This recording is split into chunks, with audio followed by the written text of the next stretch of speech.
mayam punuk bu khurum jare ehak Dr. Dhakeswar Potshangbam ehak Jenims ta ENT gi professor am di heroin thau pujari mayam gi damte am nungai video am pujari koi staying fit channel si mayam gi damta hakchang phana laina ba wakal phana laina ba am di nungai na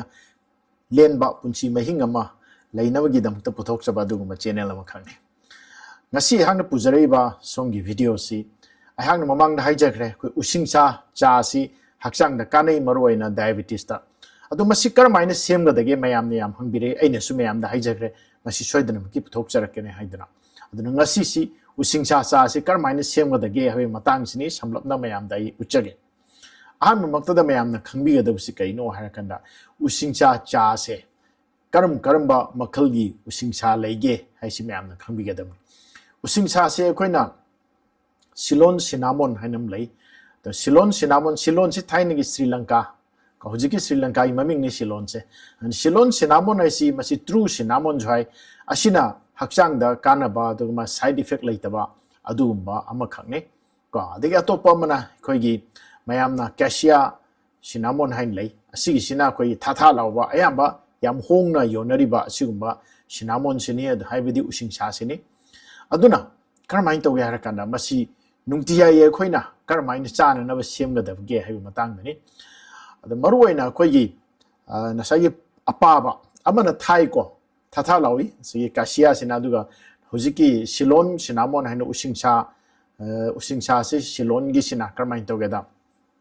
padri pa duga so leira ga khoigi pipe tong leira lai the masigi si maruina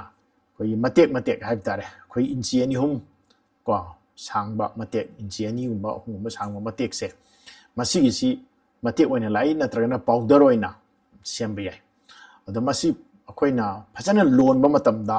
ising da phajana lon ba matam da masi khara khoi brownish oiba yam muddy texture ma brown oina lakani haidi kitang warop na khoi brown haiste aw hai tare na ko brown se and stay the uchari ba machu simak ni do nang launa la kane ba ko aduna isana khanga do si kaino har kana koi Ceylon cinnamon jhana khanga do si nungti ya ye sina bda masi yam kane masi yam padit pai adu yam tekali ko adu ga koi yeng ma matam na masi koi sugar ai na koi churup achobom leidane adu male mase layer by layers mai leisala lakpane is uchari sumaina masi kitang athumba magi manam ma yawi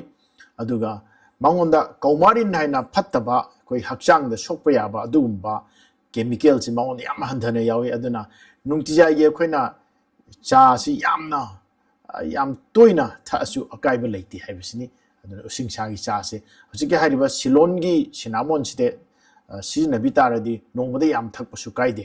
adugo taseng na khoi cassia type athaba type si chabi bataragadi thakpi bataragi nongmada ani degi mari degi henbi gano haibini mathangda cassia cinnamon haise common grocery store da phangba asigi using sa sina tharap to isde uchari usini si yamna mayam dum ubiramani ko masi tha lawi aduga masi leisal laga pipe amadong lai ko adu yemina se muka mathaki duga khene ko masi ko aduna masi yamna mangonda kaumarin haisi yamna high level da yawi mona kaumarin se adu yaw maramna si yamna nomoda yam kanna thaktabana pai aduga masi kanagumba khoigi akhang haisingna takpibadi numin humni marini marakta masi amuk khaktanga thakadawni hai nang launa thakya hai taragadi asi liver gumba de yamne bera lay adu yam thakpi ganu haibni ada parap thagade nongma ani ra kumma mari kumma thakpa yam pana thakpa aduna yam phajana lolaga nang laung thakya hai tardi numit kharani manungda amuk tai hana thakpa yadi haibisini masina magi liver da sokpa khotpasi phanba ngami liver da sohande haibini aduna nasagi cassia cinnamon si yaringai mesi sina dabana phare haibisi mayam thamjage mathangda loan bedi karmain loan gadage samda khoigi ahanbada cinnamon stick and nasagi hanbada mari tasanba sigar manba khoigi Ceylon cinnamon gi machai si inchi ahum gumba chang base masi karmain to amakhak sina cha kapsi amaga tangkhai gumba si ising apabi ising steida मासी saucepan अमदा थादरगा मासी थम्मगा लोनबा लोनबसिना करमाय तो अदु चा सी अखोय अनि हुम loan तारगदी को करमाय तो दगे है नसाई सिनामोन स्टिक से खर हेलन बिबी आइ को अमा सी कप अमगा मखाई गुम थोकनबगी लोलो हाइबनी को मसी करमाय तो सॉसपेन न फजना कोई लोले लोनब कांस्तेदा बोरोंग बोरोंग सोलनी अदुगा सौब हेक लोइबगा मासे लैथरगा स्लो फ्लेम दा 10 to 15 minutes लोन बिगदमने मिनिट 10 दिनी मिनिट 35 सी यामना मै लैथरगा बोरोंग बोरोंग सोलरगा लैथरगा जी सोनबा को असिना लोलो मतुंगदा खोगी खोही मचु दोंग तौरकनेबा को खोही मचु दोंग तोबा नत्रगना खितंग ngangjhanba khoi reddish brown oirakpa machu do adoida dum yare haibani aduna mathangda karmain togida masi chajum mamada sumthokpirani ko chajum da phajana sumthokpiro ko sumthokpira kanda masi nasai mai si muthala matungda minute ma guma thamagani ko minute ma guma thamsi karmain togdige khoi asaba si minute ma guma thamsi mathak si phan kupsan bigadamni manin sakkedana ba manin de mai flavor me am si lo yawgine ba sakkine ba ingala kana masi haidokpiro haidokpirakaanda chajum mamda toroga haidokpiro makamda ko asmaina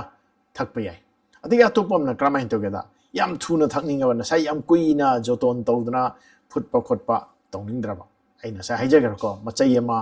kap ama tangkhai ge damakta koi ahan bada soholaga de minute 30 35 phajani inghalaga ji sohola thamba adigi lawtho kana makhum chen kupsalaga minute 5 dang thambiba adigi chithokpiraga koigi sumdokpiraga koi chajum na chummaga dum thakpiyo haibani aduna taba athuba method ti karmai de athuba na karmai tog de na saigi sinamon gi magi stick using sagi machai do ahum gumba ama ani ko ani ahum lobiraga asi asaba ising brong soba hidokpiraga to amda coffee mak kumam da hidokpiraga hapchan biro ko ada coffee mak si mathakta mai saucer ai di plate ni ko coffee mak si makada saucer chima kupsan biro minute 30 dang thambiu ko adu masi kupsal lise kai no ha kana maune manin ni sa khidana ni mai flavor sa khidana bani kupsal laga minute 30 dang thabiro adu matung da thakpiu hai bani adu dagi karmain togeda na sagi khara mong toan na flavor thakpi ge hai tare de karmain togde har kanda koi champra khitang sumjan bibi ai ko champra khitang sumjan biragadi masi koi sintak tawna hawi ko si su mathakta masai gi koi cha gi yauriba maunda koi using sa gi cha de yauriba antioxidant en hakchang da free radical manghan mangam ba du ba magi function do khara ge na phali khara irai lai na chupsal hale hakchang da aduna champra thak pa se kanai thuman bininga gana kari tawde athum thak pininga gadi khitang ingdha la kanda ko koi gum khitang hapchan bibi ai aduna khitang thuman na bagi macha am oire mathang da karmain togeda magi keno state da loan ba state da singsi machet ka aga happy tarbadi shouting and happy tarbodi masi chaba tumhan ba amade hakchangi anti inflammatory benefit mayam amsu phangi haibesini aduna masi singju khitang happy badum yai si sina magi anti inflammatory action amde digestive action haibdi chaba tumba i hobo khotpa handhan ba khudamoin arthritis kumna na ba chikpa phanba yawi mapanganam su happy ga duni singji yaur kana asumaina flavor toroga sembi bi ai haibesini ko aduna loisan jarak pada nasai ye ehakna karmaina cinnamon tea haibadi using sai cha si karmain semba de ge sa in mayam na ngasi sumaina samnamna taksare mayam hona biro adu yeng biro adu mayam na khanbi ga dabdi iroi lobdam tang ga haijage chumnagi thatha lawa using sa sina taba koi sigar man ba leiraga lakpa padit pa ba yam kaigan ba ko manam jung siba adu ma silon cinnamon hadi using sa silon using sa si season nabiu aduna nungti jai ga dum yamna kayarak hanna thakpada kaiba ka shu leite aduga thatha lawba khoigi kesia keno si using sa si di kesia makhalji karmain to ga mauna comarin haiba khoigi organic chemical du yaw maramna liver da soi aduna koi toina thakpa yade haibasi thamjaraga ngasi karmaina usingsa cha semgadage habi video si matang se loisan jage mayam kana bibra nungai bi so den ge like to bira mod imana singa share to biko ngasi ihan hana koi channel khoida bi kangbu singdi yaraga di soidanam ki subscribe to bira mo haina thamjage the staying fit channel si haksang fan lainaba wakal fan lainaba amdi amaga manungsinana yamna nungai ba samaj amada leiminasi haiba wakal honda puthok chawa dugumba apikpa youtube channel ma khangi mayamna pibining comment amadi question hangbining basing hangbirakpa matamda aina amamam toina iraga pakhum jaba ngamjade adu nungdawaram khudinge khoina pung tare tagini nipan phawa mayamda adom gi wahang eha ki pakhum haiba ma puthok sari masi youtube live se nungtija gi yengbiu haibsi thamjaraga ngasi matang stay Dr. Dhakeswar amakasu hanna mayamdagi kainanaba yathang nijari pinabirasi